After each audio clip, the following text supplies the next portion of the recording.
Griselda Blanco hid under her bed with a gun clutched tight in her hands. She called out for Rivi, her most trusted assassin. Rivi rushed into Griselda's room and found her in her hiding spot. She said there was a man in the backyard who'd come to kill her. She told Rivi to track him down. Rivi explained that the crew of guards had searched the fenced-in estate like they did every night. No one was there. Griselda pointed her gun at Rivi's face and demanded he do what she asked. Rivi walked the yard with a vicious German shepherd that Griselda named Hitler. Rivi wasn't the least bit surprised when he and the dog didn't find anyone lurking in the bushes. Griselda had grown increasingly paranoid as she continued to attack her rivals in the drug trade. That paranoia was fueled further by her growing habit of freebasing cocaine. It was 1984, and Griselda's grip on her operation was slipping. She saw enemies everywhere, and she'd become erratic and sloppy. Rivi and others knew time was running out. Griselda came to realize it too. She had to get out of Miami. But that begged the question of all questions. Where could she possibly go to escape both the Medellin cartel and the United States government?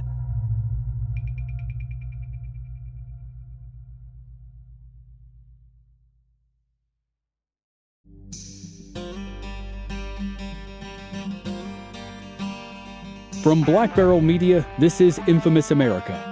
I'm your host, Chris Wimmer, and this season, we're telling a 6-part story about the Miami drug wars of the 1970s and 1980s. This is episode 4, The Untouchables.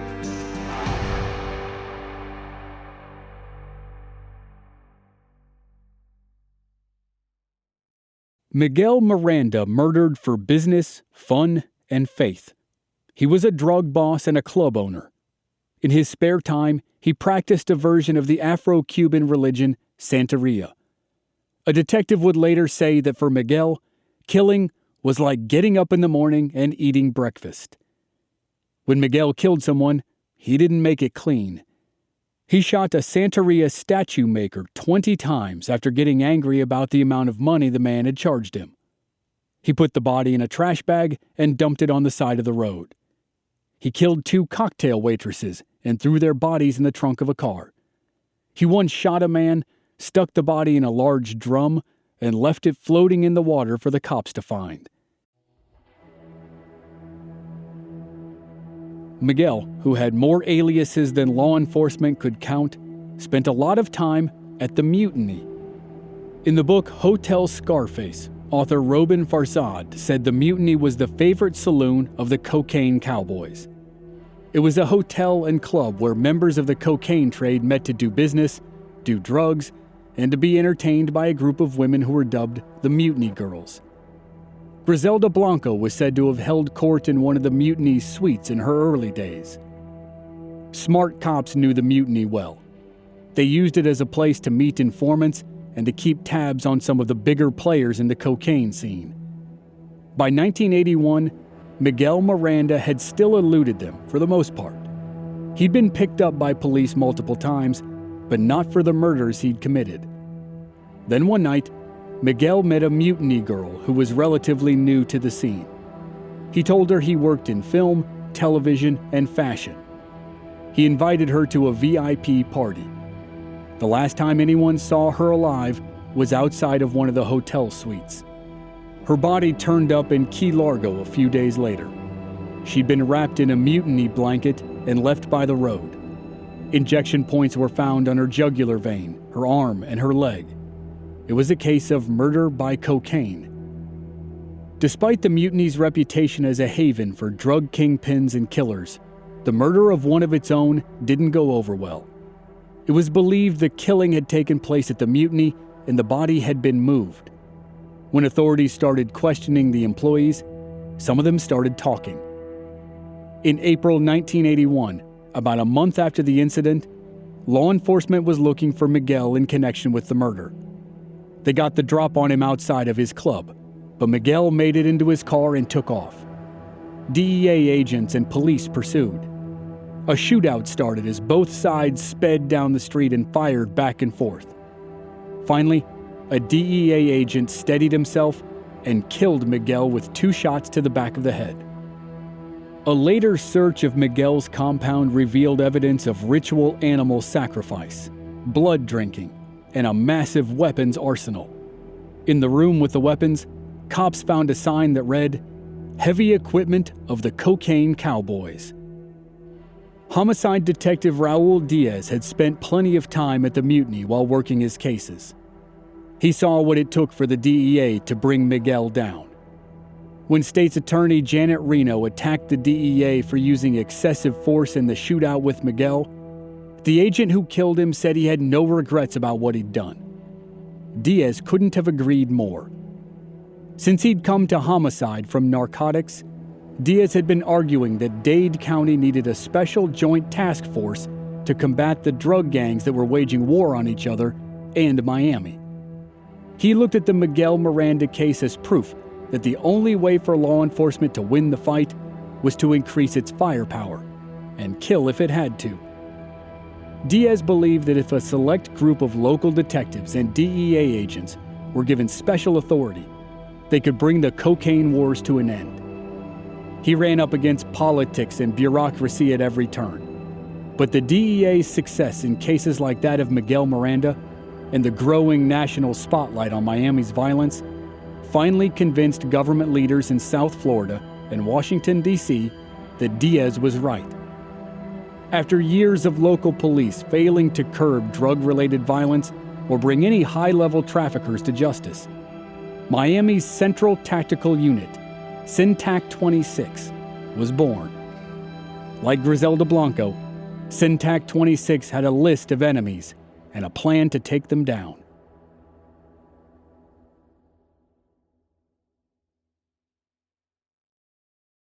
Raul Diaz wanted to strike fast. Big fish like Griselda Blanco were talked about, but rarely seen by law enforcement. They operated in the shadows and ordered hitmen to kill for them. Diaz wanted Syntac 26 to focus on someone they could find and arrest quickly. With support from the federal government, Diaz assembled a small group of homicide and narcotics detectives who worked directly with the Drug Enforcement Administration. Its sole focus was drug-related murders. One of the first demands Syntac made was to get new weapons. Diaz said you couldn't send detectives who were armed with 6-shot revolvers up against drug gangs who used MAC-10s and Uzis. Once they were authorized to carry machine guns, Syntac set out to make its first major bust. A man known as Amilcar was the perfect target. Unlike Griselda and other drug bosses who worked behind the scenes, Amilcar enjoyed doing the killing himself, and that made him much easier to track down. Diaz got word from a trusted informant that Amilcar was at the Mutiny Hotel. Diaz and another detective staked out the place.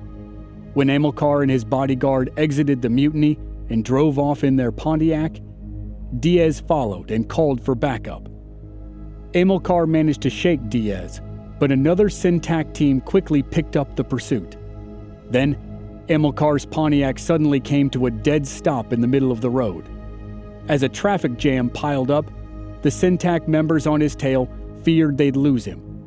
They got out of their car and quickly approached the Pontiac. Bullets shattered the windshield and sprayed glass over the Syntac team. While they took cover, Amilcar and his bodyguard, who were firing from inside the car, made a run for it. Amilcar headed into the parking lot of a fast food joint, hopped into a Toyota, pointed his gun at the driver, and told him to go. Amilcar eventually let the driver out unharmed and disappeared in the stolen vehicle. On the surface, the first major outing for Syntac looked like a failure. But they had Amilcar on the run, and he got sloppy. 2 days after the chase, Amilcar called a phone number that Syntac was monitoring, and they tracked him to a payphone near the airport. When 2 Syntac detectives closed in, Amilcar once again made a run for it. He ended up hiding behind 2 washing machines in the laundry room of an apartment complex. The detectives cornered him, and he gave up. Syntac had a big win within only a few days of launching its first investigation. After the Amilcar success, Syntac 26 enjoyed a meteoric rise. The group closed new cases with extreme efficiency, and in the process, started closing old cases that had basically been abandoned. Diaz said, Syntac 26 was created to kick ass. In the early days, they were making good on his claim. Diaz believed informants were the key to bringing down the drug trade at every level. Using informants was an age-old tactic, obviously, but Diaz and his team went about it in a different way. Their goal was to make the lives of potential informants, quote, a living hell.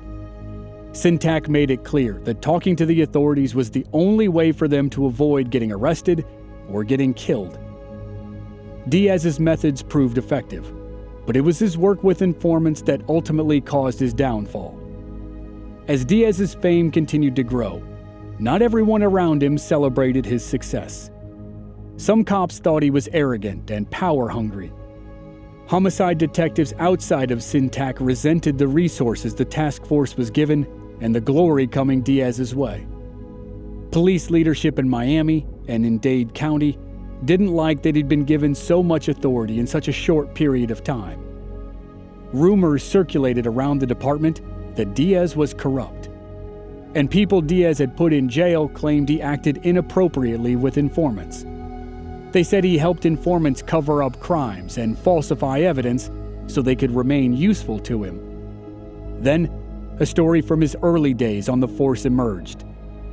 When Diaz's first major informant was killed over the information he provided to the police, Diaz slept with the dead man's widow. It was a story he couldn't shake. Pressure from within the department to get rid of Diaz grew. After a year of unparalleled success in the fight against Miami drug gangs, he was removed from command of Syntac 26. The team was left without its leader and struggled to stay together as it was pushed aside in favor of a larger federal effort.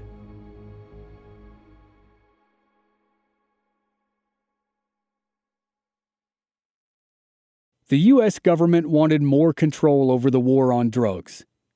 In 1982, President Ronald Reagan commissioned the South Florida Task Force. The FBI, DEA, and other federal agencies would now lead the fight against Miami's drug lords. Reagan gave Vice President and former CIA Director George H.W. Bush authority over the operation. Detective Raul Diaz once compared Syntac 26 to Eliot Ness's Untouchables, the group of Prohibition agents who brought down Al Capone. But now, Diaz was gone, and Syntac took a back seat to the federal task force. Syntac's funding and resources were cut dramatically. A small band of detectives held the group together, but their role in the cocaine wars was diminished for a time. When the federal agencies took over, they made a decent-sized catch. Cocaine smuggler Jon Roberts worked with Barry Seal on and off for years. Barry was a fearless pilot who thought he could pull off any job that came his way. Jon's partner, Mickey Munday, had a habit of shutting down his planes for weeks at a time when he wanted to work on them. It was often during these periods that Jon called on Barry Seal to make smuggling runs. But Jon wasn't the only one Barry worked for. In 1983, Barry took a smuggling mission for the thrill more than anything else. He flew into Fort Lauderdale with a large supply of Quaaludes that turned out to be counterfeit. When Barry landed, the DEA busted him. They weren't even after Barry. The sting operation targeted a known Quaalude smuggler, but the DEA quickly discovered that Barry could be a real asset. Like Syntac 26, federal agencies went after informants, but on a larger scale. While Syntac often sought out street-level dealers, the feds wanted to flip people who could get them to the leaders of the Medellin cartel. They flipped Barry with the hope of doing just that.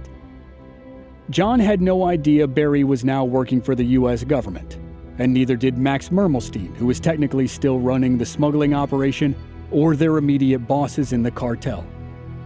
There was a chance they might never have found out about it if Barry hadn't set up Medellin cartel kingpin Pablo Escobar. The DEA coordinated with the CIA. They outfitted a plane with concealed cameras and sent Barry to Colombia on a smuggling run. The cameras took photos of Escobar loading large quantities of cocaine onto a plane. No one could figure out how Barry got him to do it. Escobar didn't usually do grunt work, but somehow Barry made it happen. Barry flew back to the U.S. with the evidence, and the agencies used it to begin a case against Pablo Escobar. But the cartel's list of informants, from local police up to federal officials, was far longer than the list from the task force. The news of Barry's defection quickly traveled to Medellin, and then orders to kill him quickly traveled up to Miami. Max Mermelstein started to unravel, and his Colombian bosses questioned the loyalty of all the Americans on their payroll. They instructed Jon Roberts to find Barry and kill him. Locating Barry wasn't a problem. He'd grown into something of a celebrity. News of him talking to a presidential commission and speaking to a congresswoman got plenty of play in Miami. When he wasn't talking to people from D.C. about the drug trade, Barry was awaiting trial in Baton Rouge, Louisiana, for his involvement in the Quaalude case. Jon sent hitmen to Baton Rouge, but they couldn't get to Barry, so Jon took matters into his own hands. He and Max headed to Louisiana. They didn't know how they'd slip past Barry's government protection, but they'd deal with that when it came up. They found Barry outside a Waffle House restaurant of all places. Jon couldn't believe Barry was on his own. Barry pulled out of the parking lot and made his way through the city with Jon and Max trailing not far behind. Barry slowed down as he approached a row of shops. Jon gunned the engine. He planned to smash into Barry's car, drag him out into the street, kill him, and then take off before the cops arrived. As Jon's car headed for Barry's, Max grabbed the steering wheel. According to Jon, Max panicked and thought they'd never get away if they killed Barry right then and there. Jon fought off Max, but the car slid out of control. Jon eased off the gas and watched Barry walk into a shop, totally unaware that he'd almost been killed. After the aborted hit, Jon and Max returned to Miami. The cartel still wanted Barry dead, but Jon was allowed to refocus on his smuggling operation. It was the end of 1984, and they were still bringing in huge quantities of cocaine and making millions of dollars. But Jon had another problem to deal with, a much larger problem than a smuggler pilot. He had to deal with the godmother herself, Griselda Blanco, whose paranoia had reached an all-time high.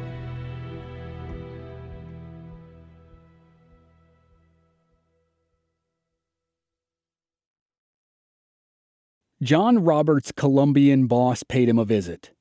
Jon's boss had a soft spot for Griselda Blanco, and Jon had been instantly attracted to her the first time they met, for reasons he couldn't fully explain. Maybe a combination of those things was why Jon agreed to help Griselda. Griselda now feared for her life, and she needed to hide. She'd killed so many rivals by that point, there were few people she could turn to. Jon lived in a quiet neighborhood. He figured it would be the perfect spot for Griselda to disappear. Jon went to a nearby house and offered the owner $250,000 in cash to buy the house, and the man said yes. Jon got some of his people to build fences around the house, bring in guard dogs, and make it as secure as possible. And that's where Griselda was living when her paranoia finally got the best of her. The sight of Griselda now disgusted Jon Roberts. When she moved into the new house, he said she looked like a pig. When she wasn't freebasing, she was doped up on tranquilizers provided by a boyfriend who claimed to be a doctor. The woman known as the Godmother and the Black Widow, who once struck fear into all those around her, now hid from the world, terrified of noises in the backyard. Griselda boarded up the windows and rarely left her room. Jon arranged for groceries to be delivered. Once, when he visited, he saw the house in complete disarray. He said it smelled worse than a truck stop toilet. Despite her life in hiding, Griselda still managed to make deals. She turned to a young woman who was a cousin of the powerful Ochoa family to supply her with cocaine. Griselda quickly fell into debt and owed the woman $1.8 million. Instead of paying the debt, Griselda's people kidnapped and tortured the woman. They beat her, burned her with cigarettes, and pulled out her fingernails before they shot her and dumped her body on a road.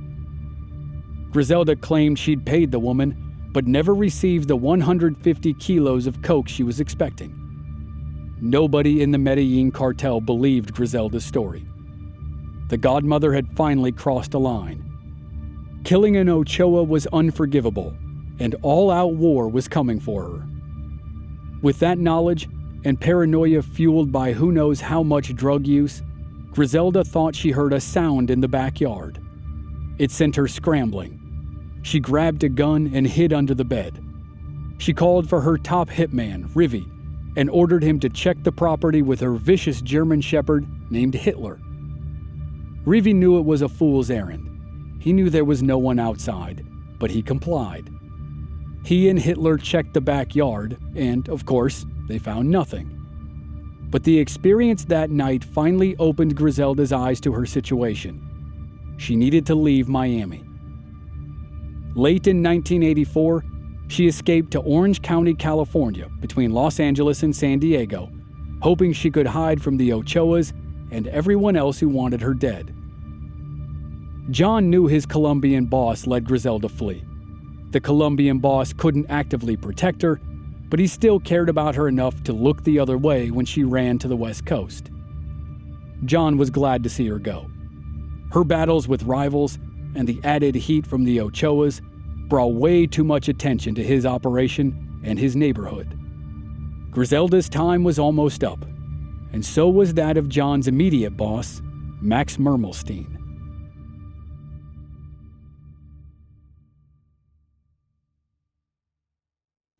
DEA agent Robert Palumbo spent 11 years chasing Griselda Blanco. He chased her in New York before he even really knew who she was. He chased her in Miami. Now he chased her to California, and his personal quest to bust the godmother finally came to an end. In February 1985, Palumbo quietly entered an unassuming house in Irvine, California. He walked up the stairs and stepped into a bedroom. Griselda sat in her bed reading the Bible. She didn't know who this man was, but she didn't try to run. Palumbo walked up to her and kissed her on the cheek. He'd promised himself years ago that if he ever found Griselda, that's what he'd do. Then he took her into custody. 4 months later, another domino fell. When Jon Roberts hung up his telephone on June 5, 1985, he couldn't believe the call he had just received. It was from Max Mermelstein, and Max was near the end of what sounded like a high-speed chase. He had called Jon while he was driving his expensive Jaguar toward a roadblock. Max was being chased by the cops, or drug agents, or someone. He didn't even know who at the time. Max called Jon from his car phone and told him he was about to be arrested. When Jon put down the phone, he asked himself, was Max really stupid enough to call him while being chased by the cops or DEA agents? Yeah, obviously. But Jon felt a bit of relief when he learned that Max's arrest had nothing to do with their cocaine operation. Authorities had connected Max to an earlier cocaine case that involved automaker John DeLorean. Yeah, that DeLorean. The guy who designed the car that was made famous by the Back to the Future movies. But even though Max's arrest wasn't directly connected to Jon, it was scary. Jon informed his smuggling partner Mickey Munday. They didn't think Max would talk. They figured his fear of the cartel would keep him quiet. But still, they decided to lay low. They paused their operation while they waited to see how things played out. During the pause, new criminals started stealing the headlines. They'd operated in the background for years.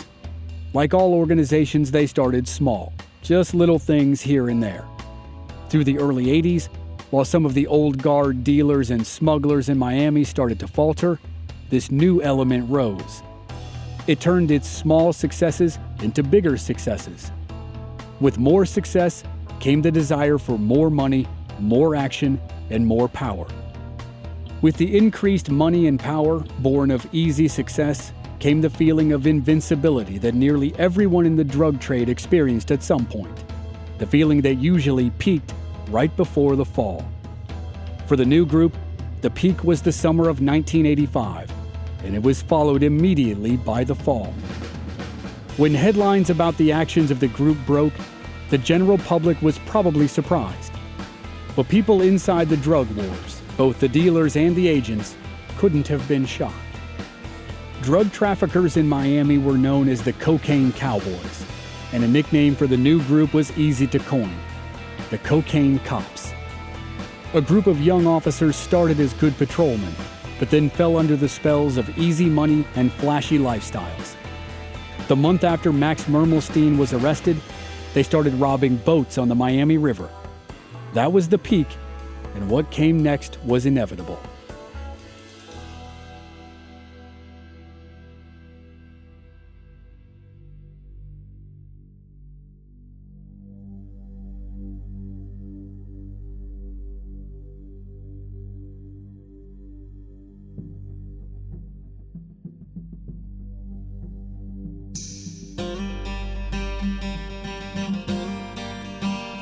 Next time on Infamous America, corruption is running rampant inside the Miami Police Department. A number of cops are already heavily involved in the drug trade, and their activities escalate until they pass the point of no return. That's next week on Infamous America. And members of our Black Barrel Plus program don't have to wait week to week. They receive early access and the entire season to binge all at once with no commercials. Sign up now through the link in the show notes or on our website, blackbarrelmedia.com. Memberships begin at just $5 per month.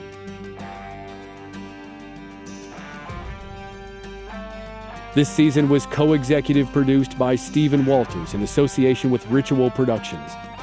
Research and writing by Michael Federico. Original music by Rob Valier. Audio editing and sound design by Dave Harrison. I'm your host and producer, Chris Wimmer. Find us at our website, blackbarrelmedia.com, or on our social media channels. We're Black Barrel Media on Facebook and Instagram, and B Barrel Media on Twitter. And you can stream all our episodes on YouTube. Just search for Infamous America Podcast. Thanks for listening.